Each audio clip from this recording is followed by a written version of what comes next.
Olá, bem-vindo às Dicas do Didu. Estamos aqui agora definitivamente instalados na minha casa. É tão bom viajar, né, gente? Mas também voltar é uma delícia, fala a verdade.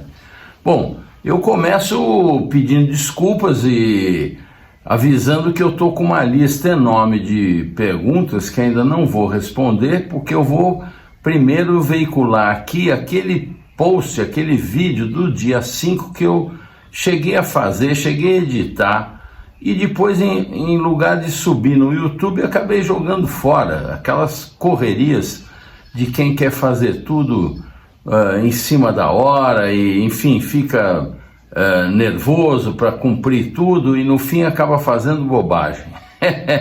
Então hoje eu vou fazer aquele que já era para ter sido.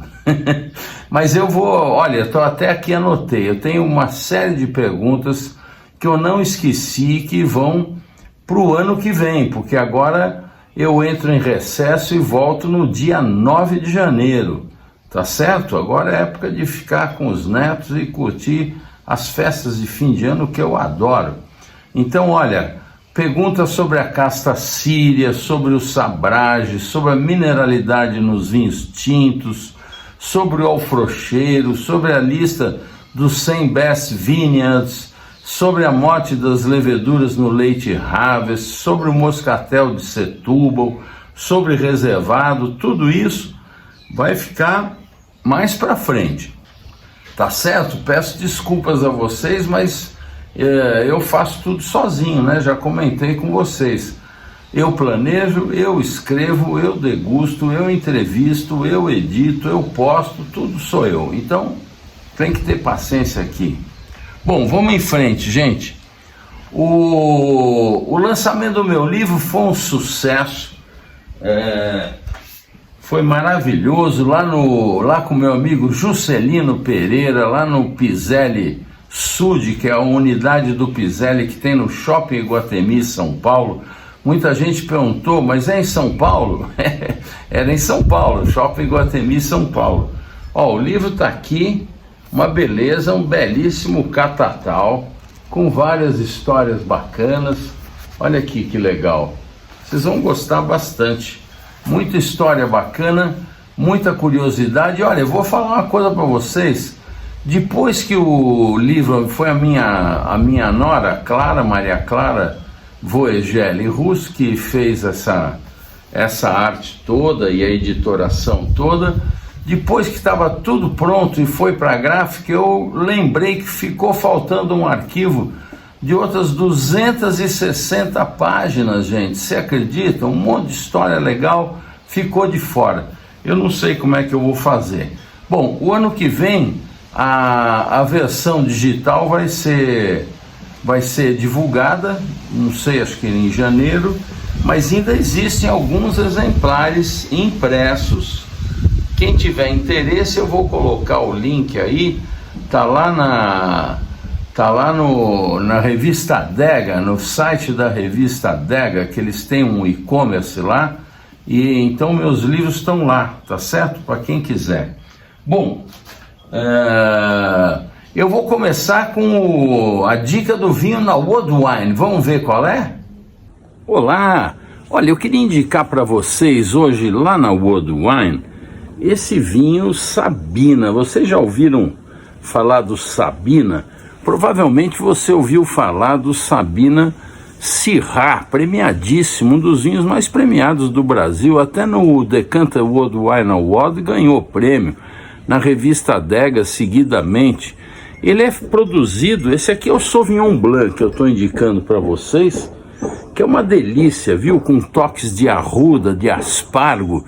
Ele tem também aquela coisa do limão siciliano, um espetáculo de vinho que tem a sua fermentação feita lá na EBV do meu amigo Alejandro Cardoso, um especialista no estudo das leveduras e das fermentações.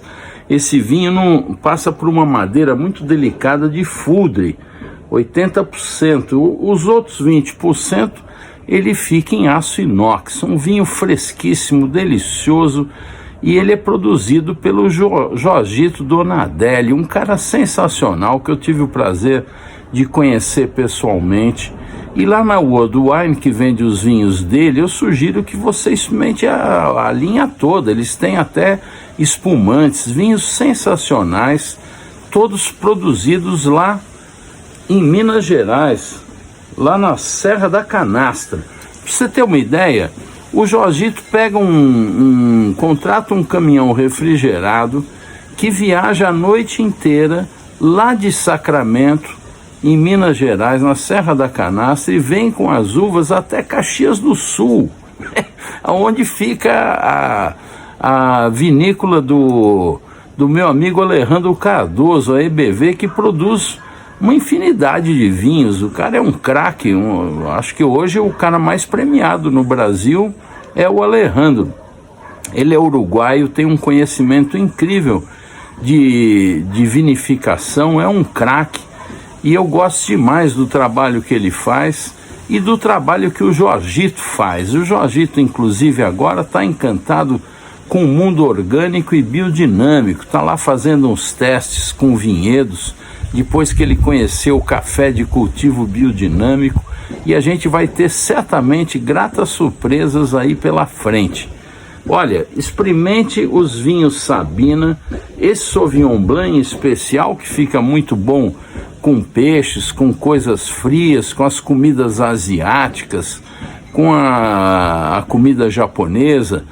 Mas a minha harmonização preferida é com um queijo de cabra fresco. Experimente fazer isso, prove um queijo de cabra, sinta bem o seu gosto. Prove o vinho em separado, sinta o seu gosto. Depois faça isso junto. Você vai ver por que a harmonização costuma ser 2 e 2 igual a 5 e não igual a 4. Porque quando duas coisas são feitas uma para a outra, o resultado é muito superior. Vai por mim. Sabina Sauvignon Blanc, lá na World Wine. As pessoas ficam esperando que eu já faz um tempinho prometi fazer a nova sede da Delacroix, mas não deu certo até agora. Quando eu fui não estava tudo pronto. Combinei com o Gefró que era melhor deixar para fazer quando tivesse tudo pronto. E agora que está tudo pronto, nem eu nem ele tivemos tempo. Eu com as minhas viagens, ele na correria lá de inauguração e tudo.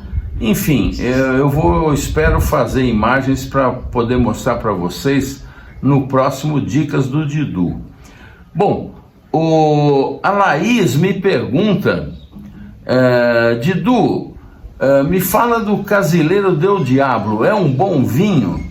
Olha que legal, você sabe que muita gente, o Casileiro del Diablo ficou marcado aqui no Brasil como um vinho muito simples, mas não é muito verdade isso não. Eu acho que muita gente que torce o nariz deveria revisitar essa linha de vinhos extraordinária dessa empresa admirável que é a Conte e Toro. Gente, a Conte e Toro, para vocês terem ideia, eles têm 10.000 hectares de vinhedo. Para colocar isso em proporções que sejam compreensíveis na cabeça das pessoas comuns como nós, basta dizer que um campo de futebol tem mais ou menos 1 hectare. Então eles têm o equivalente a 10.000 campos de futebol. Olha, gente, é difícil até de imaginar isso, não é verdade?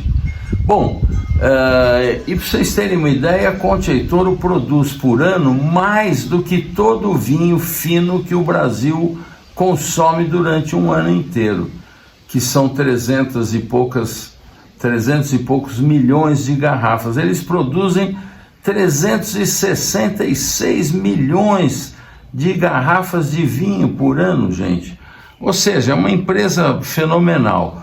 O Casileiro foi uma ideia que surgiu quando o Dom Melchior de Conte e Toro, que era o fundador dessa companhia, lá no início da sua vida, lá como produtor de vinho, ele tinha lá uma adega e para que ninguém mexesse na adega, ele espalhou essa ideia de que tinha um diabo lá, que era amaldiçoado, e a lenda pegou e serviu para afugentar eventuais gatunos que fossem lá surrupiar uma garrafa. Eu acho sensacional isso. E essa lenda acabou virando numa marca, porque ficou tão conhecida que eles lançaram. Uma curiosidade, quando a Conceitoro, que durante anos veio ao Brasil pela Expand do meu amigo Otávio Piva de Albuquerque, que hoje não está mais no vinho, ele na ocasião trazia todos os vinhos da Conceitoro, menos o Casileiro del Diablo, porque sempre foi muito religioso e achava que não podia trazer para dentro da sua casa o diabo. Então acabou, a Expand nunca trouxe. Depois a própria Conceitoro montou a sua operação própria aqui no Brasil, e esse vinho é um dos grandes participantes do mercado brasileiro de vinho, e no mundo todo ele é muito famoso. Ele está na Inglaterra, ele, se não me engano, patrocina um time de futebol, que eu não lembro qual é, o Ramatiz é que deve saber. Mas olha, a linha toda contempla 31 vinhos. Olha só, são 31 rótulos diferentes, sendo 18 tintos, 9 brancos, 3 rosés e até um espumante, Casileiro del Diablo. Eles estão exportando para nada menos que 100 países, são 60 milhões de garrafas ano de Casileiro del Diablo, gente. Eu até sugiro a vocês, eu gravei há uns anos atrás uma entrevista que você encontra no YouTube com Marcelo Papa. O Marcelo Papa, que é hoje o enólogo-chefe da Conceitoro, entrou na Conceitoro bastante jovem para ser o enólogo de Casileiro del Diablo, e foi crescendo e hoje é o enólogo-chefe. Vale a pena. Você digita lá no Google, você põe de russo, entrevista Marcelo Papa, você vai cair lá, recomendo que assista. Bom, eu que sou eclético e degusto de tudo, vou dizer a você que o Casileiro del Diablo é muito bom vinho, merece participar da mesa de todo mundo, sem dúvida alguma, tá certo? Bom, a Vera Regina me escreveu e pediu para eu falar sobre o Etna. Você vê que como foi oportuno eu ter acabado jogando fora essa edição que eu gravei e que acabou não indo ao ar, porque nesse interim esteve no Brasil um produtor fenomenal, que é o David Bentivenha, que é do Etna e que são um dos vinhos da Natural 20, que o meu filho Ramatiz é curador lá na 20 Vinhos da Mistral, e ele teve aqui, eu pude gravar um material sensacional que eu vou mostrar para vocês. Mas de qualquer forma, os vinhos vulcânicos do Etna, essa Borgonha italiana, para boa parte da crítica especializada, é a grande descoberta dos vinhos italianos nos últimos tempos.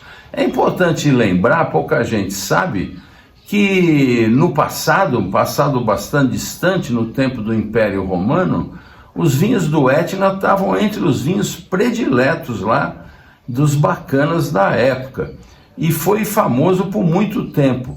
Quando veio a filoxera, lá em 1875, que dizimou tudo, o Etna não passou desapercebido dessa doença e eles então desapareceram. Depois, nos anos 90, surge aí alguns pequenos produtores experts, a maioria fazendo vinhos de fermentação espontânea, muito legais, e começa a ressurgir o Etna. Foi pelas mãos do Marc de Grazia e do Frank Cornelissen. Então é bacana isso. Bom, a estrela lá da região é o Nerello Mascalese, que é uma variedade autóctona e que lembra vinhos no estilo dos Pinot Noir da Borgonha. São colhidos em solos vulcânicos e de altitude elevada, são vinhos finérrimos. E tem também a branca carricante, mas existem diversas outras castas lá, até Chardonnay, muito bacana. Eu vou colocar aqui para vocês o vídeo que eu gravei com o David e o Ramatiz nessa degustação, onde ele fala bastante do Etna e depois eu falo dos vinhos dele, tá certo? Vamos ver? Matiz Russo e sou encarregado pelos vinhos naturais da Mistral e da Vinte, tá? É um prazer ter todos aqui presentes, enaltecer esse evento para uma pessoa que eu guardo no coração, tenho uma amizade e uma admiração profunda por ele. Desde o dia que eu o conheci foi automático, assim, foi instantâneo, e acho que foi recíproco pela parte dele. E mostrou-se mais ainda isso quando ele resolveu de fato também criar essa ponte mais próxima com o Brasil, na companhia da Carla, que hoje é namorada e companheira dele, a Carla de Atibaia. Foi um dia fazer vendimia lá na Itália e deu no que deu também, igualzinho. Um se apaixonou pelo outro e agora ela também ajuda ele direta e indiretamente no trabalho, tá? Ele está na região do Etna, na Sicília. A gente sabe que o Etna hoje é tido como, né, a Borgonha da Itália, altamente qualificado, distintos terroirs em um espaço muito pequeno. Ele vai explicar um pouco disso também, ele vai falar a quantidade de litros que ele produz, vocês vão ficar abismados com a quantidade de vinhedos que ele tem nesses litros que ele produz. E ainda na variação de rótulos, vocês vão conseguir acompanhar o perfil do David, sempre muito direto, né? Sempre uma linha linear que segue os vinhos dele. Para mim são sempre muito claros, muito bem feitos e, graças a Deus, naturais. Tá bom? Então espero que gostem. And now with your, please, David, welcome back. Thank you. Vai parlare in italiano? Come volete. Eu pensei que pudesse ser melhor em inglês, mas se Não, vocês... para mim eu voto em italiano. Italiano, melhor, mais fácil. Mas vocês são minoria. Não, vamos em inglês, por cortesia. Italiano é tão gostoso de ouvir. Go for it, man. All yours. So I'm very happy to be here with all of you. I hear all of you are dedicating your life to wine and to diffusing the word of this liquid that is not just, let's say, to get drunk, but it's also an act of culture. And I like to think of myself as an ambassador of an incredible territory. This incredible territory is located in the biggest island of Italy, Sicily, and we are therefore in the Mediterranean Sea, but in a mountain. It's a very special location, and we will focus a lot on talking about the place, talking about terroir, because terroir is not just a place. Terroir is the sum of a place and the humans that work in that place. So it's a sum of conditions that make a place unique. Now, if you see from this first picture, we are suspended between the sea, this is the Ionian Sea, and the mountain. The viticulture is mainly based on ancient Greek tradition and then Roman tradition that is called alberello. Alberello means, the English call it bush trade. Each plant is treated like a tree. And we use, you see these sticks? These are made of chestnut wood, castagna portuguesa, to sustain the vegetation of the plant. Therefore, viticulture is artisan, is manual. There is no machine possible. Okay, so most of the activity is performed manually, and it's a tradition. There is no written education, it's just oral. So I learned from an old man in Etna, and I'm teaching some younger people now.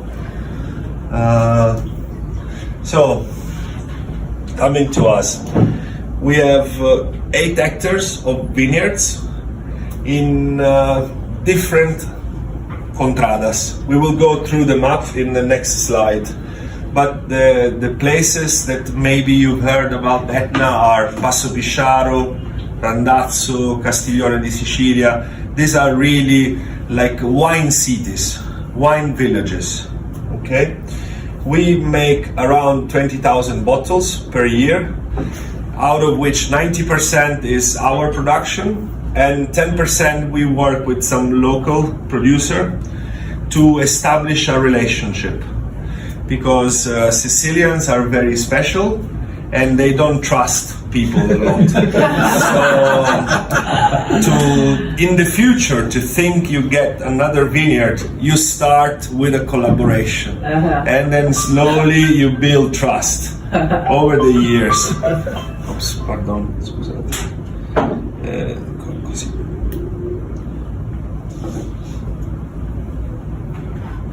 So, but let's say that our focus over the years, it's really been on the vineyard to achieve very good fruit, because this is the key of making a great wine. I think that when you talk about wine, it's really there where you have to start, in the vineyard. Because otherwise we're talking about technique in the cellar, but technique in the cellar is just a side to what is the core of your activity, is to really read, understand your territory and bring home the best possible fruit. And Etna, we will see, is got a huge diversity and a huge complexity. And this is very interesting for me as a producer to work with such a complexity.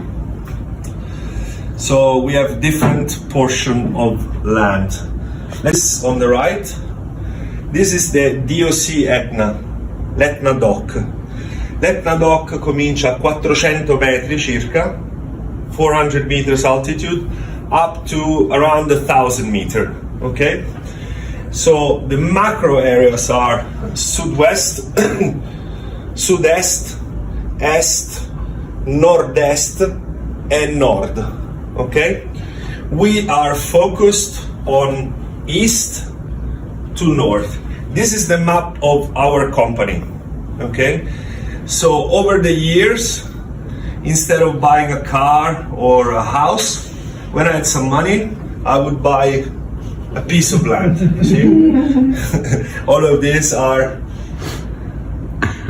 different contradas, and historically there's been zoning, so una zonazione fatta, e l'Etna, soprattutto la parte nord, che that is the most valuable part of Etna, let's say, has had a zoning with the contrada.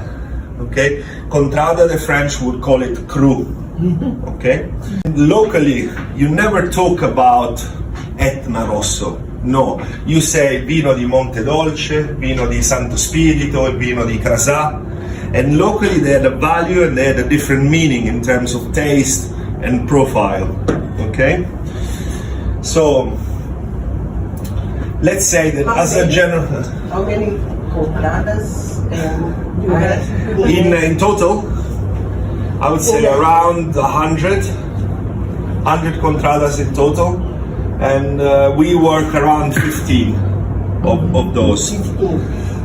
So, but as a general rule, so let's go into the ampelography a little bit.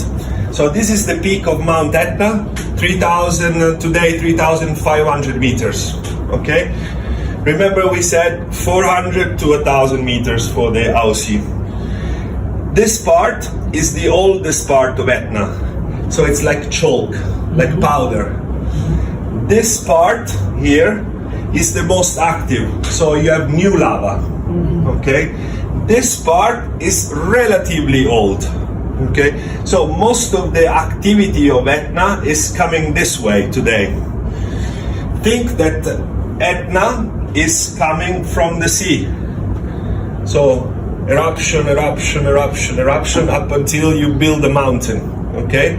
So this is lava, and lava is sterile.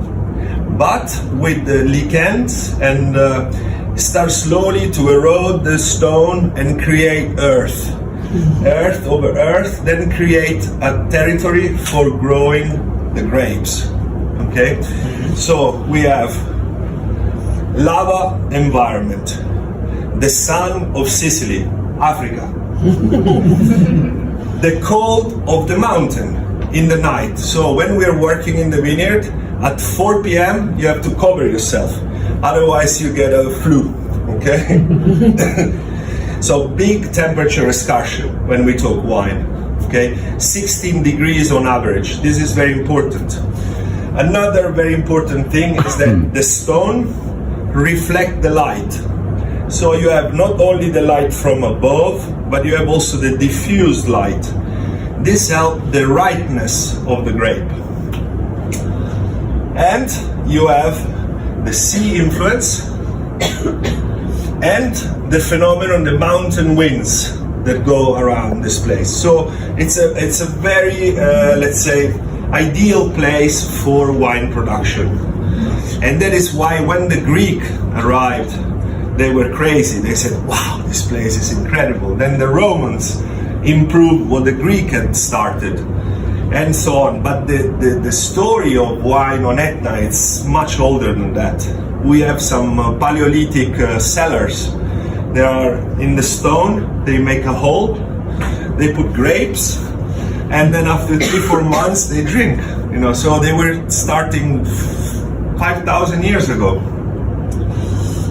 So okay, enough of lava and the 4 elements: sun, sea, and wind. Okay. Now, as a general rule, this part of Etna is best for white and rosé. The white grapes are mainly the Caricante. This is the autochthonous grape for white, and for the red is Nerello Mascalese. Nerello Mascalese, because if you see here, Presa, this area is called Mascali. Quindi Nerello Mascalese, from Mascali. Originally, the wine area was starting from the sea, all the way up. So it was starting pretty much here, and it was all vineyards. Then with history, this part was planted with citrus and oranges because it was more profitable.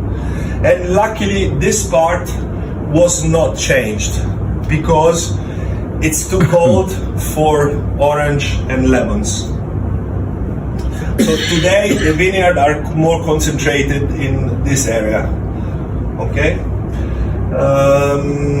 So this part best for white rosé, and this is the best for red wines.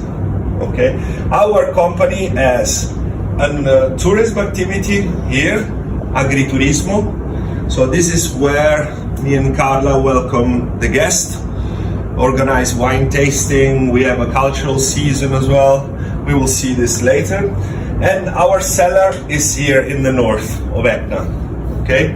So we harvest and we bring the grapes in the north. Why here?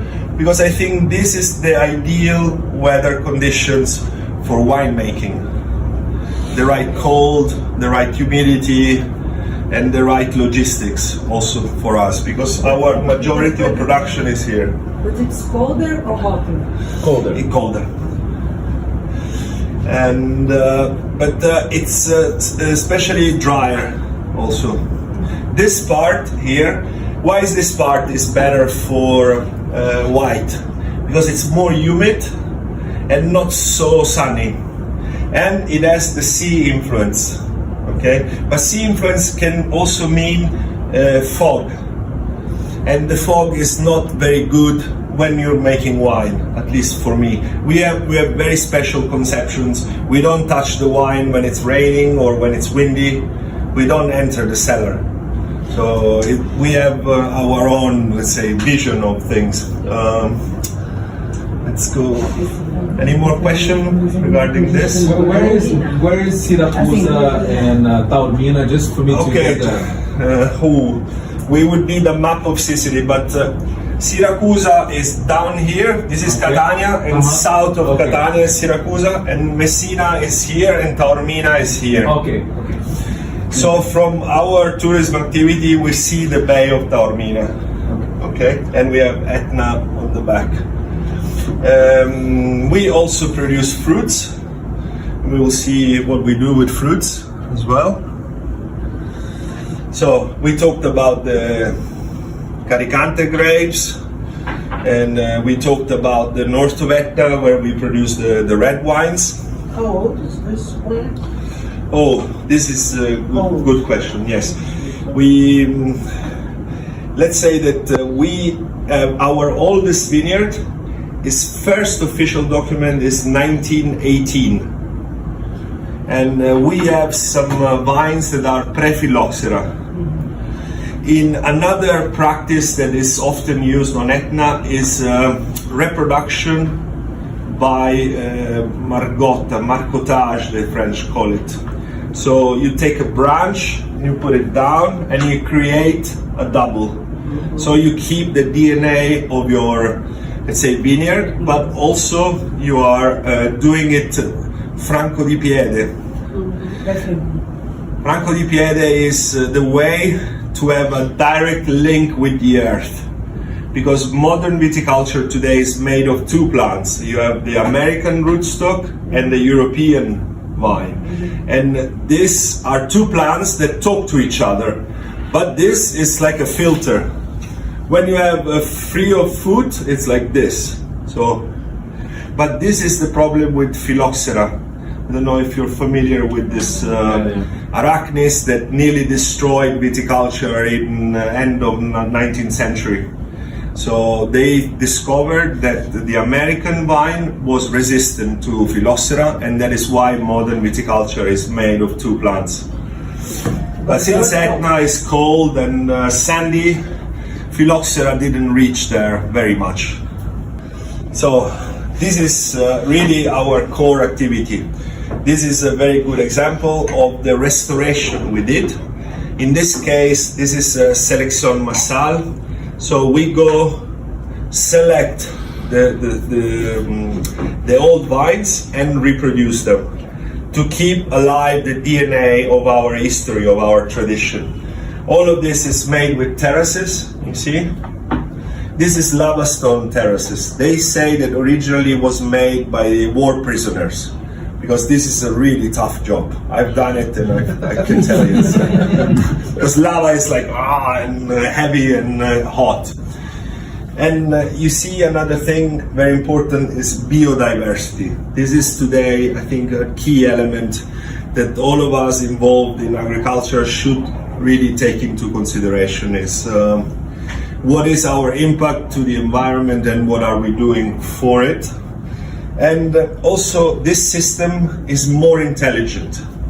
If you over-specialize, you make a system stupid. I say it's like marrying cousins, you know, when you marry, you have stupid kids, you know.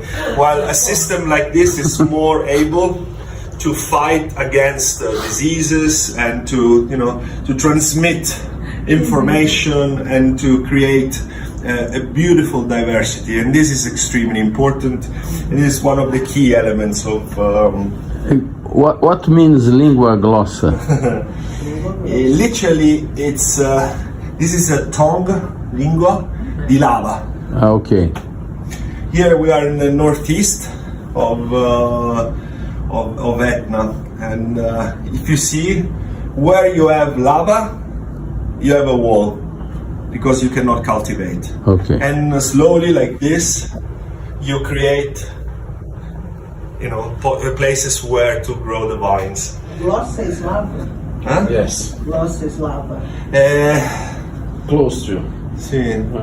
Glossa è come grossa. But some people say that the villagers are talk too much. Linguarudo. Avelã. David, who was the first important producers to the Rinascimento de Etna? How nowadays is so important. Who was the first one? I think the two most relevant are Marte Grazia. Oh, Marte de Gracia. Who started very early, and he understood also the value of the contrada, the different group, and his company is called Terrenere. Okay. And he also heavily invested in the north of Etna Okay. to make great reds. And the second one, which is more on my field, let's say it's Frank Cornelissen Okay. for the national wine. Now Frank has evolved into, let's say, a more. The ambition is to make just great wines. Okay. It's not anymore this debate, national, non-national. It's just super Okay. good wines. That's it. But he opened the door for many of us. Okay. Now there is a new generation of winemakers, and we are trying to, let's say, to have a good movement with good principles and good quality of the wines. I think this is important. This is also our responsibility to, let's say, train them to do the good thing. Because today there is too much of Instagram. I call it Yeah. Instagram winemaking. Yeah. So you buy some grapes and you ask me or somebody Yeah. else to make the wine. Then you have a good graphic designer, you make a nice Yeah. label. Yeah. I make natural wine. And then you go around partying because we all enjoy going Yeah. around and drinking, but there is a lot of work before Yeah. that. Yeah. And if you have tattoos, the better. Here. Because Okay. if the work is done here properly, work properly means that we are committed to it. We are in the vineyard every day. In certain period, we go there every day to make sure that everything is fine, to Okay. to work to But perfection. you have many other grapes, different grapes that I tasted. Yes, this is okay. Also, the diversity we were talking about. So, especially in Old Vineyard, the local farmer who came before me or before me, he observed, he understood, and he slowly planted some different grapes inside. So it's like a little fill blend. Okay. 3%, 5% of can be Sangiovese, can be a little bit of Nero d'Avola, can be a Okay. little bit of Merlot. But especially it was every 20 red, one white.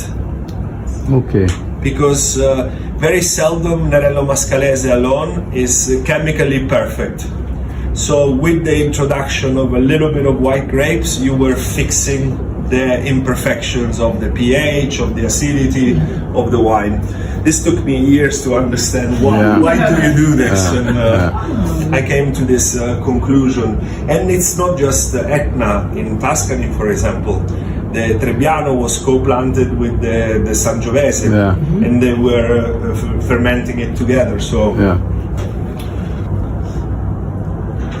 So yes, so 2010 we were making one wine, and then slowly now we make 13 different wines. 2010 is the first. First vintage, yes. And now you make 13 different wines, and 5 of those are now in Brazil through Ramatiz, because I think it's already a very good selection of our work. Another important thing, this is a great landmark. They say this tree is 5,000 years old. This is a chestnut tree. So this is our local wood. We use it for construction, we use it for the vineyard, and we use it also for the barrels. Some of our wines that we're going to taste are made in this wood by local artisans. This is an example of a 100-year-old vineyard. You see the formation of the vines, very high density, and chestnut pole for every plant. So imagine here the work. You know, it's all manual.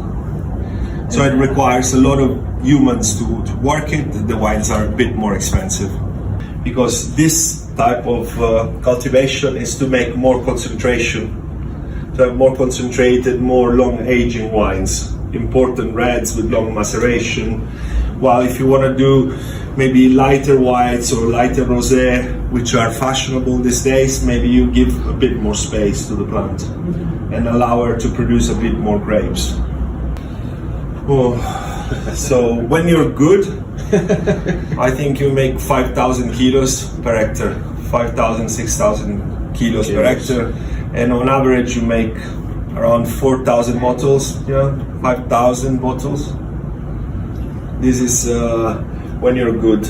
Let's say that for the disciplinary DOC Etna, you have 7,000 kilos per hectare for the DOC, and 9,000 for EGT. EGT è geografica, indicazione geografica tipica. But this you open a big subject, because for the moment I'm out of the DOC, not because I have all the conditions for being in the DOC. I only go DOC once every 5 years, just for the pleasure of doing it. But in my wines there is just my name, so you know who made it, and the company is called Etnella, so if you're smart, you know where it comes from.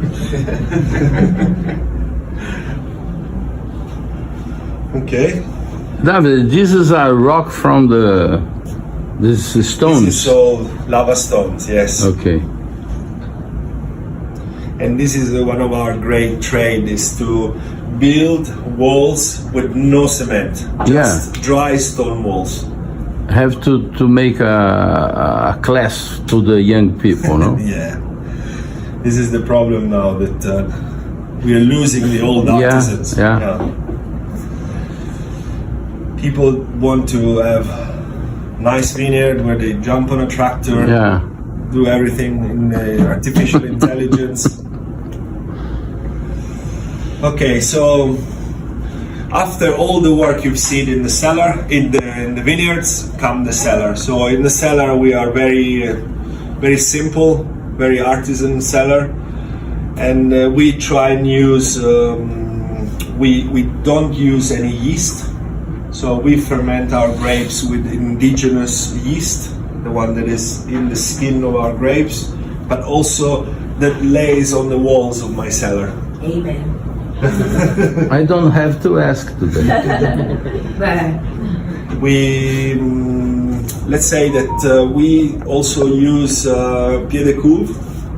Pied de couve means that you go in the vineyard, you select the most beautiful grapes 10 days before the big harvest, and you create your mother, like bread, you know, la levedura madre.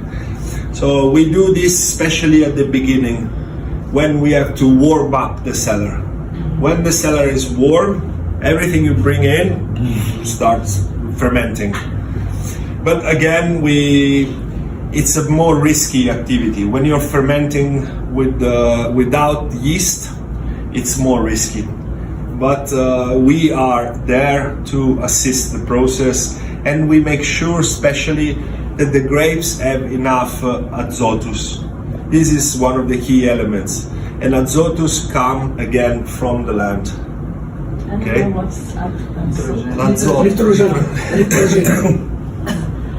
Nitrogen is the food of the yeast, so they can process and eat all of the sugar. So our use of sulfites, these are the only two things that we allow ourselves, is sulfites a little bit, and it depends. If the quality of the grape is perfect, we only add some before bottling. If the quality of the grapes is not so good, we add something immediately. Okay, but sulfites has to be seen as an antioxidant. Okay, so when you have oxidation, they come like this. So at the beginning, which is the most oxidative part of the winemaking, they really get completely eaten. So when you use them at the beginning, they're really not even present in the later stage of the wine. But again, I'm not dogmatic about zero sulfites or zero filtration. I see what the vintage is giving me, and I approach it in a way that I can give the best possible wine. Of course, I don't like a wine above 40 milligrams of sulfite, which I think for our experience is enough for having good and correct wines. Perfect. But É isso. The weather is totally dry, isn't it? Yeah, it's more and more, unfortunately. I mean, we haven't talked about the climatic crisis, but we are suffering this as well, which in turns generate a little bit of what I call eco-anxiety, because you're like anxious and you say, I hope it rains, I hope it rains, I hope it rains, and then it rains too much. So you're like, whoa. Can you irrigate it? Let's say that as a general rule, there is no irrigation in viticulture. The more you make the plant struggle, the better wine you will have. But there is a limit to this, of course, because without water, the plant will die. So you talk about irrigazione di soccorso, so rescue irrigation. This is the normal approach. Today, and where we have our cellar, and this is also why I selected it, we have a well 40 meters deep down. We have water. We have our own source of drinkable, good water at 8 degrees Celsius. We use it also for governing temperatures inside the cellar. And so let's say for the future, I think I'm gonna have to use more and more water. And especially for the young vines, it can be necessary the first years before their roots really develop to use water. David, this Damijuana, you call Damijuana? Si. What you do with this? You let that kind of wine rancio. We call rancio when you let the wine at the weather. No. This is just because it's washed and we leave it outside. Okay. We mainly use this or for small experimentation, when we want to see a new vineyard, how it behaves, and also as a little reserve for Magnum, for making 1.5 liter bottle. And also, during the racking in the cellar, you might miss some wine. So with this, we use it to complete and fill. Oh yeah, this is another crazy initiative that we did. We have, Slow Food. The Etna apples have been acknowledged by the Slow Food organization. And you see that they have little defects because we grow them completely organic. So I was taking them to the market and be humiliated. Shit, I'm gonna pay for it. So what we decided is that what we know what to do is to ferment.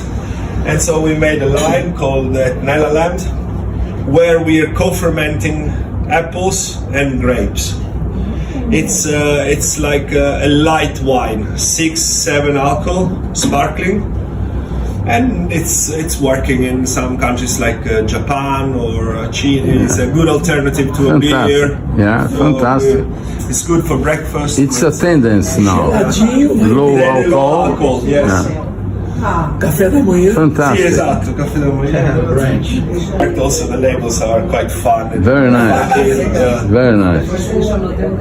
This is celebrating the marriage between apple and grapes. The last one say it's a boy. Bambino. These are some astronauts apple that are abducting grapes from the volcano. It's very nice. Young artist that did this. E na Itália não pode ser, você não pode fazer. To complete our, let's say, already busy activity, we're making also olive oil, and we introduced the black bee, that is a Sicilian typicity of bee, mainly to complete the system, to have better flowers, better pollination. This is not to make honey. I mean, we only take the honey in excess that they make. For us, it's mostly to maintain the system. Yeah. Fantastic. Complimenti. Basta. So we talked about. So in the same vineyard we can harvest. These are quinces, white grapes, red grapes. And we also attract a lot of international people. If any of you like to come during harvest, we always need help.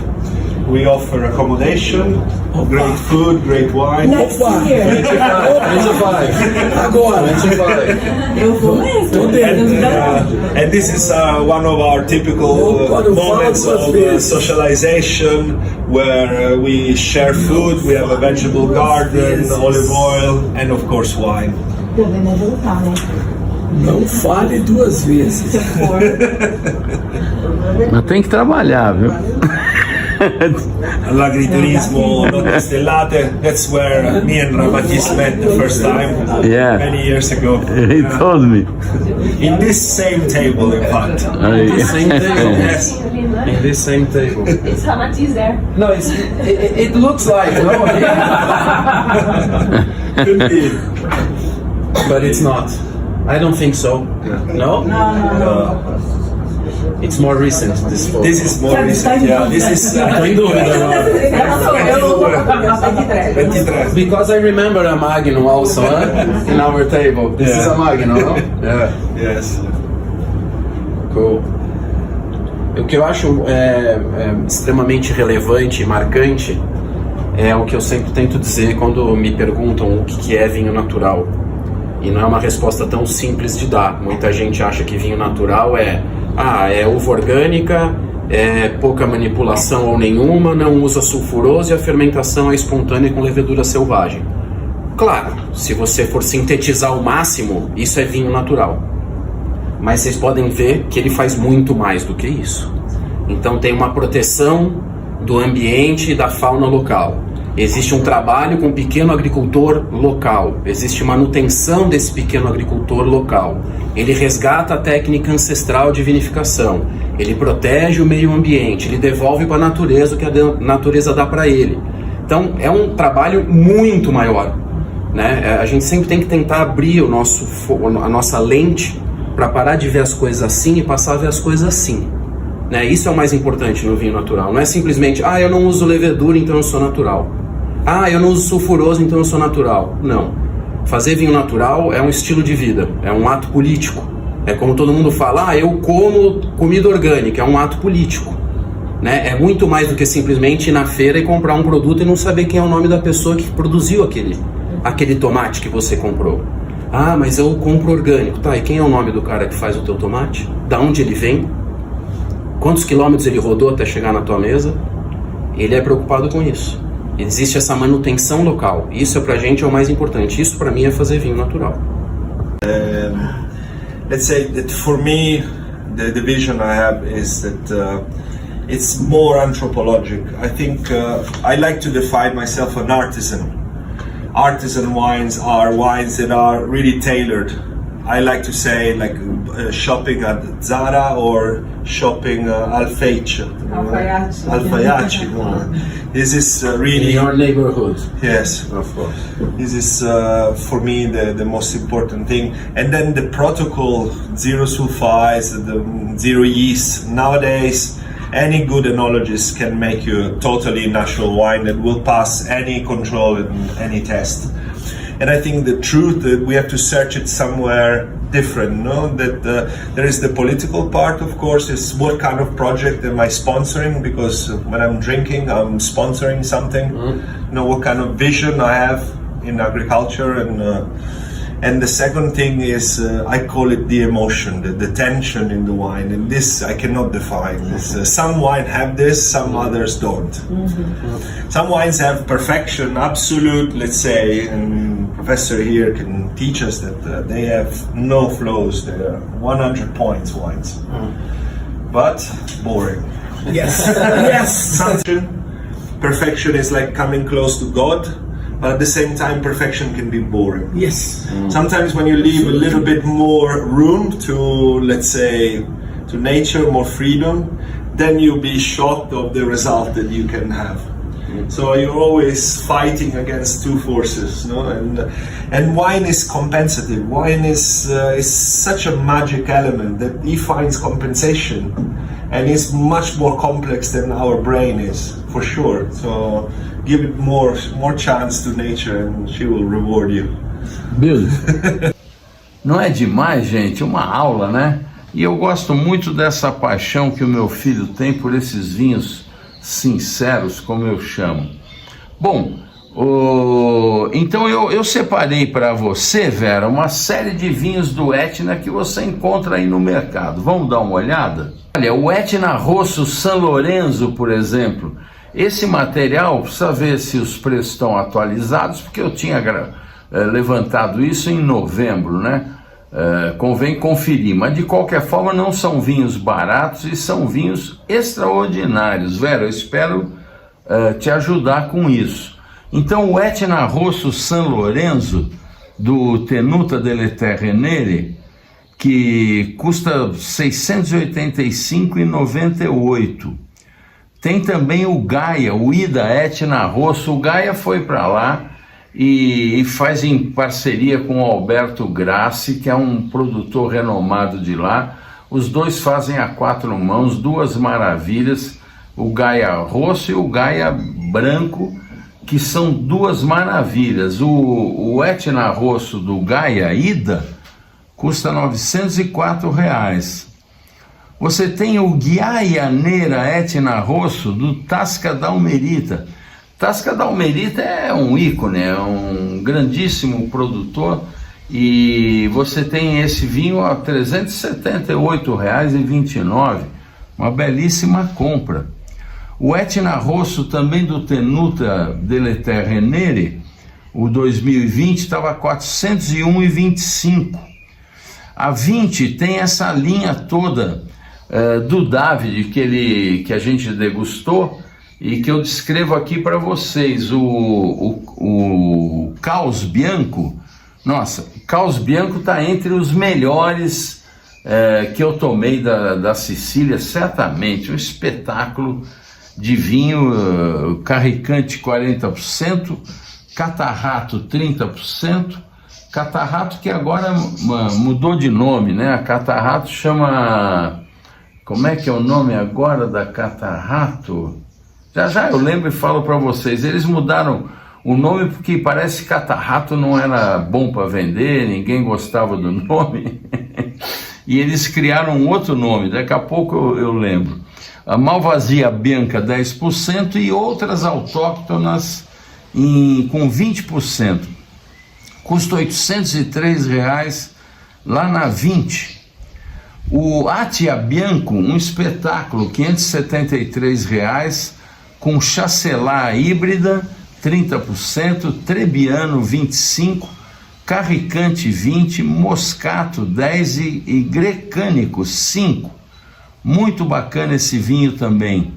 O Artigiano Rosso a R$ 516, com Nerello Mascalese 80%, Nerello Capuccio 10% e outras variedades autóctonas 10%. Tem também o Nerello, o Orientale Sicula Rosato de 46%, com Nerello Mascalese 70%, Catarrato, Minella, Inzolia, Grecânico e Zibibo 30%. E o outro top, que é um espetáculo de vinho, não é barato, custa R$ 1.032, mas olha, um show, que é o Caos Rosso 2020 de Nerello Mascalese e Nerello Capuccio, um espetáculo. Na Premium Wines você também tem uns vinhos maravilhosos do Etna, como é o caso desse Carricante 100% do Monteleone Etna Bianco, custa R$ 465. Você tem também do mesmo Monteleone um outro Carricante, Monteleone Antemis Etna Bianco DOC 2021 a R$ 804. Você tem também o Monteleone Etna Rosso DOC 2020, R$ 465, de Nerello Mascalese e Nerello Capuccio. Temos também lá na Premium Wines o Monteleone Cuba Etna Rosso DOC 849, que é 99 Nerello Mascalese e 10% Nerello Capuccio. E tem ainda o Rumex 100% Nerello Mascalese, todos da Monteleone Rumex, Etna Rosso, DOC R$ 1.076. Um espetáculo de vinho. O novo nome da Catarrato, fui procurar agora aí para não ficar fora do vídeo, é Lúcido, escreve lúcido e pronuncia-se lúcido. É o novo nome que estão usando para Catarrato. Parece que seria um derivado da Catarrato, mas é o nome que adotaram para todas derivativas de Catarrato que tem lá na Sicília, que eles acham o nome mais adequado, lúcido. Eu gostava de Catarrato. Bom, o Alessandro, meu querido amigo lá da ilha de Itamaracá, que está cultivando bastardo, que eu estou doido para provar, me escreveu falando tal, o verdadeiro professor, a batonagem, não sei o quê. Aí ele pergunta, se o senhor puder falar um pouco sobre a história da uva Isabel e a sua origem, vinda para cá, para o Brasil, agradeço imensamente, porque o povo que acha que sabe de videiras plantadas aqui na ilha pelos portugueses, na época do descobrimento, acham que eles plantaram a Isabel. Bom, Alessandro, a uva Isabel, pelo que existe de registros, ela é originária dos Estados Unidos, lá do estado da Carolina do Sul, e onde surgiu lá pelos anos de 1800, é o que falam. Ela seria resultado da polinização aleatória que aconteceu naturalmente entre uvas vitiviníferas europeias e outras uvas. A uva Isabel também teria sido introduzida no Brasil no século XIX apenas, portanto bem depois do que foi plantado aí em Itamaracá, e se tornou a base da vitivinicultura no país. No Brasil, a uva Isabel, é importante saber, é a variedade mais difundida na Serra Gaúcha, representando 45% do total da produção. É a uva dos vinhos de garrafão, mas se faz bons vinhos com Isabel se ela for cultivada direito, porque é uma uva de muito volume, e essa é a razão dela ter dado certo aqui no Brasil com aqueles imigrantes italianos que não faziam poda, que queriam saber de volume, e essa uva era muito resistente às doenças tropicais, como é até hoje, a filoxera também, e portanto fez um sucesso enorme. Mas se alguém quiser provar uma boa Isabel, eu recomendo provar a Isabela do domínio Vicari. Isabela é o nome da neta da minha amiga Lisete Vicari, em homenagem a ela. O vinho que chamava Isabelão no passado, hoje chama-se Isabela. É um Isabel muito bem feito, com fermentação espontânea, um sucesso. A Vinum Terra também faz talvez o melhor Isabel que eu já tenha provado. Tomado às cegas, muita gente não diz que é uma uva americana, um espetáculo de vinho, vale muito a pena provar. E eu sempre falo do espumante Isabel, feito lá pela... Eu tenho até aqui, deixa eu pegar, sempre gosto de mostrar a garrafa, esse Aurastral, o Aurastral, belíssimo petinate de Isabel, feito com muito talento aqui em São Roque, gente, olha que legal. Bom, o nome Isabel, também interessante, teria sido uma homenagem a Isabella Gibbs. A Isabella Gibbs era a esposa do William Robert Prince, que era diretor do Jardim Botânico de Linen, que foi um grande entusiasta e que divulgou muito essa variedade. Isso é o que se sabe de Isabel, espero ter ajudado.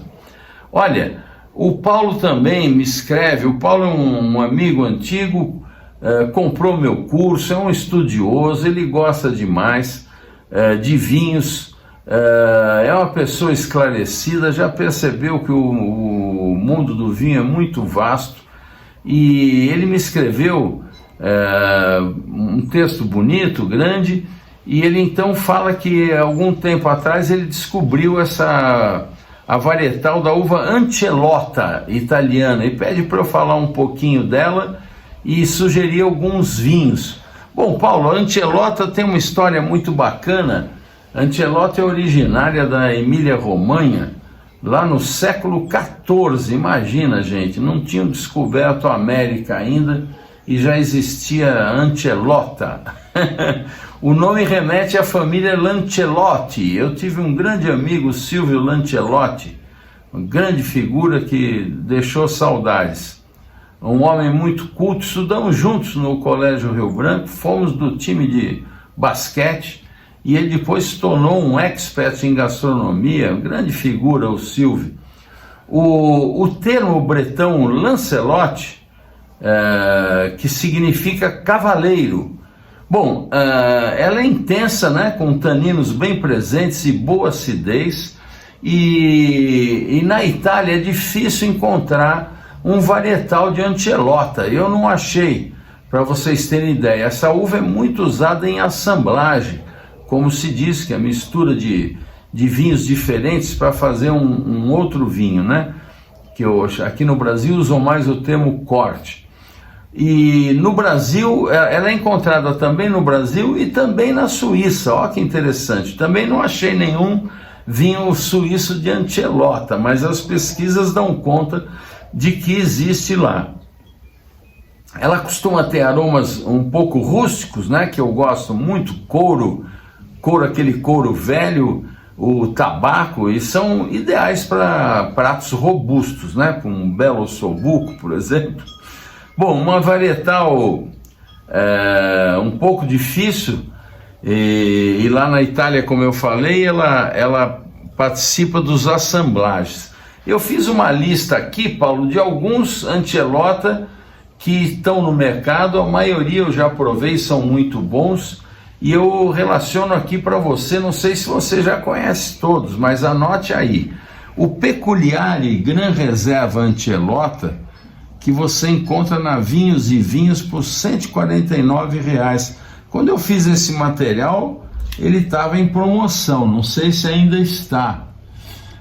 Tem também na Vino Verati o Garibaldi Ancelotta de R$ 75, olha só, belíssima compra. Você tem também o Torcello Perfetto, esse já é mais caro. O Torcello está custando R$ 285 no site do produtor. O Dalpisol tem um Ancelotta muito legal a R$ 118,42. São todos preços lá de novembro, né? Sugiro que você verifique. O Larentes também. O Larentes tem os cepas selecionadas Ancelotta, que é um belíssimo exemplar dessa casta, R$ 103. Bem, pessoal, o que eu tinha para vocês hoje era isso. Eu espero que vocês tenham gostado. Dia 9 estou de volta com as minhas com as respostas. Prometo talvez dividir em dois capítulos diferentes, tem muita coisa, e espero que vocês tenham um grande Natal, um grande Réveillon, que você curta a família, abra um belíssimo vinho, se possível uma Magnum, é tão suntuoso a família reunida, uma Magnum, todo mundo feliz, comida na mesa, todo mundo com saúde, brindando a vida. Vamos dar valor ao que a gente tem, gente, não olhar o que a gente não tem. E olha, curta agora, a vida foi feita para a gente ter prazer e curtir e agradecer o que nós temos. É um presente, por isso que chama presente. O presente é um presente, e a gente tem que olhar, porque quando você lembra de alguma coisa, não existe mais, já virou passado. E o presente é a única realidade, o futuro é um sonho, a gente nem sabe o que vai ser, mas o agora é que é a realidade. E é tão curioso isso, que é um presente que quando você se dá conta, ele já deixou de ser presente. Aquilo que você está se dando conta já virou passado no momento que você se deu conta do presente. Didu tá filósofo hoje. Bom, gente, beba com moderação, é uma taça por refeição. Muito obrigado pela sua audiência, seu carinho, e o ano que vem estamos de volta. Saúde!